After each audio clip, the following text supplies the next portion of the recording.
లగచర్ల అంశంలో భారత రాష్ట్ర సమితి ఎమ్మెల్యేలు నిరసన. మీడియా పాయింట్ లో మాట్లాడిన భారత రాష్ట్ర సమితి వర్కింగ్ ప్రెసిడెంట్ కేటీఆర్, కాంగ్రెస్ ఆధ్వర్యంలోని అరాచకమైన, నికృష్టమైన, నీచమైన ప్రభుత్వాన్ని తెలంగాణ ప్రజలు చూస్తున్నారు.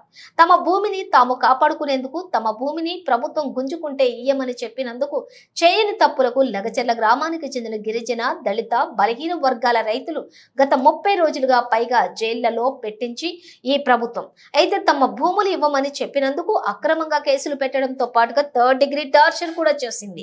గిరిజన రైతన్నలపైన 3rd డిగ్రీ ప్రయోగించడంతో పాటు కరెంట్ షాక్ పెట్టి 3rd డిగ్రీని రేవంత్ రెడ్డి సోదరులు వీడియో కాల్లో చూసి ఆనందించిన నీచమైన ప్రభుత్వం ఇది. ఫార్మా విలేజ్ వెనక్కి తీసుకున్న ప్రభుత్వం పారిశ్రామిక కారిడార్ పేరిట భూములను గుంజుకునే ప్రయత్నం చేస్తోంది. బయట ఉన్న గిరిజనులను వేధించే ప్రయత్నం ఇంకా కొనసాగిస్తుంది.